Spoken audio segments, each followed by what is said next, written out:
ফের দুর্ঘটনার মুখে এবার হাওড়া এক্সপ্রেস। চলন্ত অবস্থায় দুটুকরো ট্রেন, কামরা দুটির মাঝে কাপলিং ভেঙে গিয়েই এই বিপত্তি ঘটল। তার জেরে ট্রেনটি দুই ভাগ হয়ে যায়। এর জেরে স্তব্ধ ট্রেন চলাচল। যাত্রীরা রীতিমতোই আতঙ্কিত হয়ে পড়ে। ব্যাপক চাঞ্চল্য ছড়িয়েছে যাত্রীদের মধ্যে। এই ঘটনায় ফের একবার প্রশ্নের মুখে রেল ও যাত্রী সুরক্ষা। তবে কখন, কোথায়, কিভাবে ঘটল এই ভয়ঙ্কর দুর্ঘটনা? এতে কতজনের মৃত্যু হয়েছে, কতজন আহত হয়েছেন, এই মুহূর্তে কী খবর পাওয়া যাচ্ছে, সবই বিস্তারিত জানাবো এই খবরে। বিস্তারিত জানতে খবরটি অবশ্যই শেষ পর্যন্ত দেখবেন। আর সবার আগে, সবার প্রথম আপনার জেলার লেটেস্ট খবরগুলি জানতে আমাদের ইউটিউব চ্যানেলটি সাবস্ক্রাইব করে আমাদের সঙ্গে থাকবেন। চলন্ত অবস্থায় দুটুকরো হাওড়াগামী ফলকনোমা এক্সপ্রেস। বড়সড় দুর্ঘটনার হাত থেকে রক্ষা পেল সেকেন্দ্রাবাদ হাওড়া ফলকনোমা এক্সপ্রেস। অন্ধ্রপ্রদেশের শ্রীকাকুলাম জেলার সুম্বাদেবীর কাছে চলন্ত অবস্থাতেই আলাদা হয়ে যায় দুটি বগি। ট্রেনটিতে শতাধিক যাত্রী ছিল বলে খবর। তবে অল্পের জন্য প্রাণ রক্ষা হয়েছে যাত্রীদের।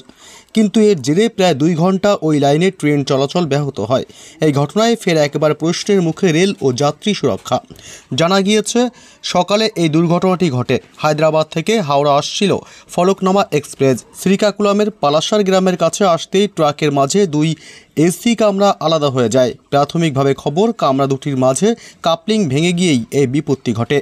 তার জেরে ট্রেনটি 2 ভাগ হয়ে যায়।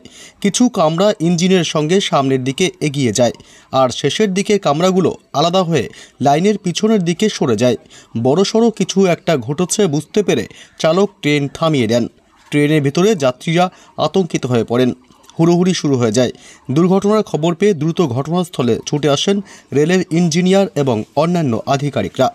এক যাত্রীর কথায়, হঠাৎ একটা ঝাঁকুনি অনুভব করি। তারপর দেখি আস্তে আস্তে ট্রেনের গতি কমে এসেছে এবং দাঁড়িয়ে গিয়েছে। ট্রেন থেকে নামতেই চমকে উঠি। ট্রেনটা পুরো 2 ভাগ হয়ে গিয়েছিল। রেল জানিয়েছে এই ঘটনায় কেউ আহত হননি।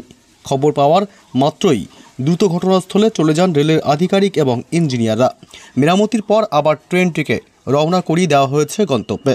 এই ঘটনার জেরে ওই লাইনে প্রায় 2 ঘন্টা ট্রেন চলাচল বন্ধ ছিল।